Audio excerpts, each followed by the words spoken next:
Nagtanong ang monghe sa kanya, gusto ba niyang pigilan din siya? Tigil sa paglaban. Ang King of Medicine na ito ay kanya na ngayon. Ngunit bigla, isang fire attack ang lumipad mismo sa tabi ng ulo ni Xiao. Hindi niya naintindihan kung ano iyon. Inatake ni Lin ang matandang monghe at nagtanong sa kanya kung talagang naisip niya na walang sinuman ang maaaring magparusa sa kanya.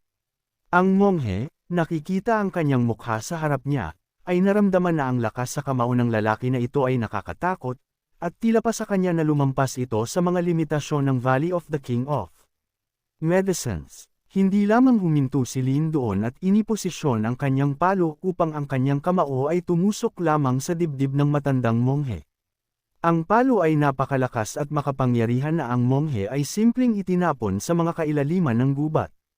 Nagtanong ang mga monghe sa ganoong maliit na mga tricks tulad ng kanya, nang ahas pa siyang magyabang sa Master of the Burnt Lantern, at dito nagbibigay lang siya ng malakas na mga banta, ngunit walang anumang sa bagay, hayaan siyang sumubok na atakihin ulit ang kanilang master. Nagsimulang ngumiti si Lin at nagtanong sa monghe kung paano ang nararamdaman niya tungkol sa punch na iyon. Pinipigilan niya ang lahat ng kanyang lakas ng buong puso upang hindi siya patayin, kung hindi, kumalat ang chismis. Sumagot ang monghe na ang Buddha ay maawin at ang benefactor ay simpleng kumikilos ng matalino. At ngayon nagpapalim siya sa kanya. Nagtanong ang ibang mga monghe, tapos na ba ito? Pagkatapos ng lahat, ang nanalo ay hindi pa natutukoy, at lumingon sila sa master at nagtanong, tatanggi ba sila sa mga precious medicines na ito? Ngunit ang elder monghe ay simpleng lumingon at tiningnan siya gamit ang kanyang baluktot na mata. Ngumiti si Lin at sinabi sa monghe na alam niya kung kailan otres. Bigla, sa daan, ang elder monghe ay naging napakamasama na nagsimula pa siyang dumura ng dugo. Lumingon ang mandirigma sa master at nagtanong kung ano ang mali sa kanya. Sumagot ang senior monghe na okay lang siya, maliit na mga sugat lamang. Naisip ng elder monghe, sino ang celestial being na ito? Kahit sa Valley of the King of Medicine, mayroon siyang ganoong kapangyarihan at talagang dumating na ba ang era of great turmoil. At kahit siya Order Abyss Dared ay hindi na makakasabay sa oras na ito. At kapag lumabas siya dito, tiyak na personal niya silang ipapadala lahat sa susunod na mundo. Sa oras na ito, isang pulong ng Medicine Kings ang nagaganap sa headquarters ng Medicine King Valley. Sinabi ni Jin Yinzi, ang Medicine Queen, na ang human cultists ay sinisira ang kanilang Medicine King Valley. Maging ang Thunder King at Jin Senador King ay natalo, at ang nakataya ay buhay at kamatayan para sa lahat. Kailangan nating madali ang magpasya kung magtatago at maghihintay hanggang sa magsara ang valley mag-isa o tumayo at labanan. Nagtanong ang Bloody Jade Flaming Bone Bambo, bakit sila dapat magtago? Ito ang kanilang territory. Dati, ang lahat ng human cultists na dumating dito ay inaalipin nila. Sa oras na ito, din, hindi sila maaaring umatras at maaaring lumaban ng magkasama. Sumagot si Red Jinxie na ang lahat ay tama at kailangan nating labanan. Sila ang tunay na masters. Kung susuko sila, hindi na sila magpapasakop ulit. Sinabi ni Han Linglingyu na ang mga human cultists na ito sa oras na ito ay napakalakas. Kahit nasa lakas ng Medicine Kings, mahirap kontrahin at may panganib na mapigilan. Ngunit sumagot si Deerhorn na lalo na ang silver-haired young man na ito, tinalo niya ang Ginseng King sa isang galaw. Nakakatakot, ngunit ang Medicine King. Nagtanong si Hishwu kung maaari nila siyang imbitahan na sumali sa labanan. Siya ay minsang isang nakakatakot na puwersa na sumusunod sa Medicine Lord. Kung sumali siya sa labanan, tiyak na durugan niya ang mga tao. Ngunit sinabi ng Queen na ibinigay ang kanyang karakter, natatakot siyang tatanggi siyang tulungan sila. Alam nila na mayroon siyang kanyang mga quirks. Sumagot si Deerhorn na ngayon ang Valley of the Medicine King ay nasa bingit ng pagkasira, at siya, bilang unang tagapagmana ng Medicine Lord, ay talagang papayagan silang putulin at pakuluan sa sopas, at gagawin niya ito sa Medicinal Lord at ang kanyang mga kapatid. Sapat na pag-aalangan, buhay at kamatayan ang nakataya. Kailangan mong ibigay ang lahat. Pagkatapos ng lahat, ng usapan, silang lahat ay pumunta sa Great King of Mushrooms ng sabay-sabay. At siya ay isang first-class King of Medicine.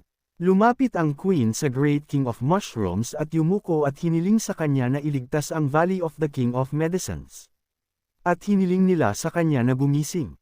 Pagkatapos ng lahat, ang Great King of Mushrooms ay dapat gumising. Bigla, nagising ang Mushroom King at nagsimulang maglabas ng isang kakaiba at malakas na enerhiya. Nagsimulang sumigaw ang mga servant sa Great King of Mushrooms na nagising siya.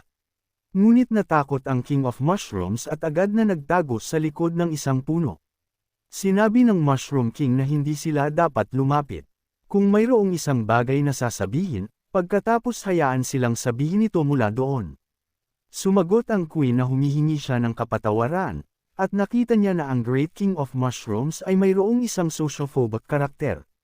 Natatakot siya sa mga strangers, mas gusto ang pag-iisa, at hindi gusto na gambalain. At lumingon sila sa revered Great King of Mushrooms. At ang human cultists ay pinapatay ang kanilang mga kapatid sa Valley of the King of Medicines. Dahil kung hindi sila magsisimulang lumaban, ganap silang masisira. Ang valley ay nangangailangan ng kanyang pile drivers at proteksyon, at nagmamakaawa sila sa kanya. Nagtanong ang Mushroom King, paano ito posible? Wala bang anumang prohibitions na ipinataw ng Medicine Lord upang ang mga tao ay hindi maaaring magbanta sa kanila? Maliban kung ang kalaban ay ang pinakadakilang henyo sa lahat ng oras, napakalakas na walang ganoong bagay ang nangyari sa kasaysayan kahit kailan. Nagsimulang sabihin ng mga servants na totoo iyon. Marami sa kanilang mga kapatid ang nahulog na sa kanilang mga kamay. Ngayon sila lang ang maaaring magligtas sa kanila. Mayroon siyang pinakamalakas na puwersa at ang pinakamataas na status. Kung nagsasalita siya, tiyak na magkakaisa ang mga tao ng medicine at lalabanan ng mga mananakop. Sumagot ang Mushroom King na hindi niya kaya. Gusto lang niyang manatili dito ng tahimik. Bukod, ang Medicine King's Valley ay bukas lamang para sa isang limitadong oras, at kapag tapos na ang oras, ang mga tao ay ipapadala palayo. Mas mahusay na magtago ang lahat sa ngayon. Sinabi ni Ruth sa Great King of Mushrooms na pinasimple niya ang mga bagay. Ang mga human cultists na ito ay talagang nangangaso sa kanya. Siya ang pinakamatandang nilalang sa Valley of the Medicine King at gagawin nila ang anumang bagay upang mahuli siya. Natakot ang Mushroom King at nagtanong, maraming tao ba ang darating upang mahuli siya? Sumagot si Ruth na oo, sila ay walang awa at malupit. Kapag nahuli nila siya, pahihirapan nila at hihimukin siya ng magkasama. Ilalagay pa nila siya sa display upang i-auction off, pinapayagan ng mas maraming tao na makita at hawakan siya. Labis na natakot ang Mushroom King at hiniling sa kanya na huminto. Sinabi ni Deerhorn sa kanya na kung haharapin niya ang pinakamapanganib sa mga tao, pagkatapos ay haharapin nila ang natitira. Sumagot si Ruth na oo, at sa pamamagitan ng pagtulong sa kanila, tinutulungan niya ang kanyang sarili. Kapag ang lahat ay napagpasyahan, maaari siyang magpatuloy sa pagtulog ng mapayapa at walang sinuman ang didistorbo sa kanya. Lumabas ang Mushroom King sa harap ng lahat at sinabing makikialam lamang siya laban sa pinakamalakas sa mga tao, at haharapin nila ang natitira. Bigla, nagsimulang marinig ang isang boses sa pamamagitan ng fog na nagpapasalamat sa King of Mushrooms, at inutusan niya ang iba na maghintay para sa kanya sa labas. Sinabi ni Ruth sa lahat na tingnan siya, maaari ba talaga niyang pigilan ang mga taong ito? Tila ang lahat ay kaina-hinala kahit paano. Ngunit sinabi ng Queen sa kanya na huwag maliitin ang Great King of Mushrooms. Siya ang Supreme King of Gold Pill Level Medicines. Madali niyang mahaharap ang mga ordinaryong tao na ito. Ngunit malalim sa gubat, nakipagkita ang grupo sa mga monghe at lumingon sa monghe. Sinasabing siya ang pinakamatandang elder ng Cult of the Setting Sun. At kapag umalis sila sa valley, posible bang bumili ng ilang rare medicines mula sa kanya? Sinabi ng monghe sa kanya na huwag mag-alala. Ang presyo ay tiyak na babagay sa kanila. Ngunit para sa kanya, ang pulong na ito ay isang palatandaan ng kapalaran. Ang kanilang Buddha ay tumutulong lamang sa mga nakalaan. Kaya, Blessed One, ang kanyang nais ay tiyak na matutupad. Nagpasalamat ang chief sa master at sinabing kailangan niya ng dragon blood at kailangan niya ng isang lightning tree. Hayaan siyang magtakda ng anumang presyo. Sumagot ang monghe na ito ay pinagpala. Ang elder ay tiyak na tutulungan sila ang kanyang mga kasama upang matupad ang kanilang mga nais. Ngunit bigla, isang team ng mga halaman ang lumalapit sa kanila. Agad na lumingon ang estudyante sa monghe at sinabing ang kaaway ay sumusulong. Nagsimulang sumigaw ang monghe na mahusay iyon. Nag-aalala lang siya na hindi niya sila makikita, ngunit dumating sila sa kanya mag-isa. Ngunit si Deerhorn, umaatake ay sumigaw sa matandang kalbong monghe na huwag magalak ng sobra. Ngayon tatapusin niya siya. Sumagot ang monghe na ang kanyang Buddhist grace ay nagbigay sa kanila sa kanya. Tinawag niya silang matigas ang ulo at walang pagsisisi.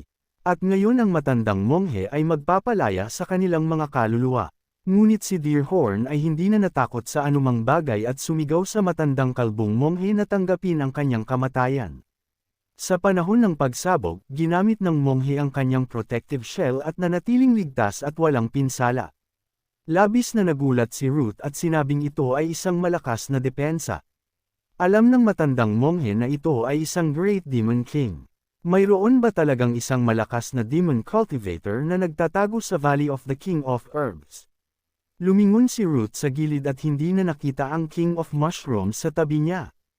Pagkatapos ng lahat, nagsimula na siyang tumakas mula sa battlefield. Pinigilan siya ni Ruth at sinabi sa Great Mushroom King na umaasa sila sa kanya, kung hindi man silang lahat ay pakuluan sa sopas. Sumagot ang Mushroom King na maraming tao dito. Sinabi ng mga tao na ito ang Great Mushroom King na pinag-uusapan nilang lahat. Ngunit sinabi ng isang tao sa kanya na hindi ganoon. Pagkatapos ng lahat, sa ancient books ng Hangyuni, mayroong isang medicinal plant na nakarecord na mukhang isang mushroom na may malaasol na tina na tinatawag na Immortal Chaos Mushroom. Ngunit sinabi ng monghe na kung ang isang cultivator ay lumunok dito, ang kanyang lakas ay tataas ng malaki at ang kanyang buhay ay pahahabain sa loob ng milyon-milyong taon. Ang sopas na ginawa mula dito ay tutulong sa kanya na mabilis na maglinang ng Path of Immortality pa.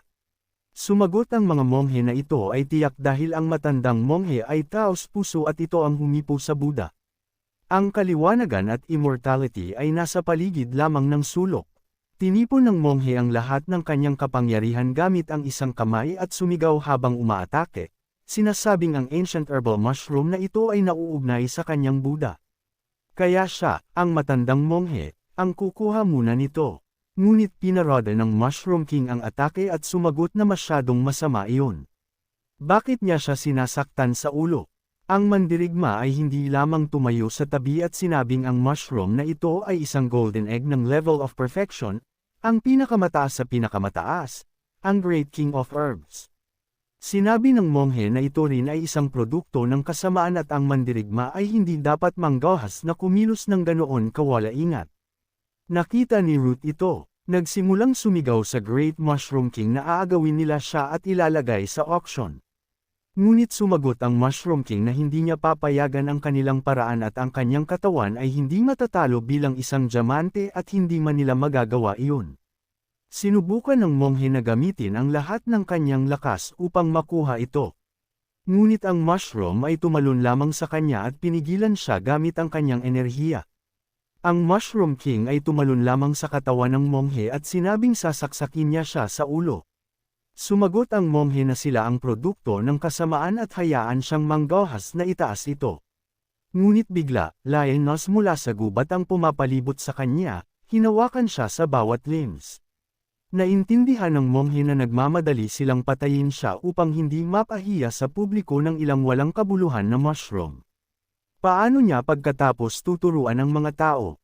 Sinabi ng King of Mushrooms na nalutas niya ang kanilang problema. Ang natitira ay hindi ang kanyang negosyo. Ang mga halaman ay simpleng labis na nagalak at naglakbay upang sirain ang tao. Tinanong sila ng monghe na may nakakatakot na mga sigaw, ano ang gusto nilang gawin? Hindi sila patatawarin ng Buddha, at kailangan ba talaga niyang muling mabuhay ang kahihiyan na nangyari 10,000 taon na ang nakalipas? Ang mga lalaki ay nakikipaglaban din sa sandaling iyon sa isang malaking puno na lumaban sa kanilang desisyon. Naramdaman ni Lin ang isang sensasyon ng pambihirang enerhiya, na lampas sa lahat ng iba pang medicinal kings. At ang kapangyarihan sa likod ng Valley of Medicinal Roots ay sa wakas ay lumitaw. Sinabi ng puno sa mga nakatatanda na huwag labanan siya. Dumaan lang siya at hindi kabilang sa grupo ng mga herbs na nanunupol sa mga tao. At ano ang gusto ng mga nakatatanda mula sa kanya? Nasa harap siya nila. Nagtanong si Meow sa kanya kung nagsasabi ba siya ng totoo. Ang mga prutas na lumalaki sa kanya ay mukhang napakaganda. Sumagot sa kanila ang puno na kung palalayain nila siya, ibibigay niya sa kanila ang lahat. Ang bagay na ito ay nahulog sa lupa. Kahit ang mga espiritu ay hindi kumakain nito.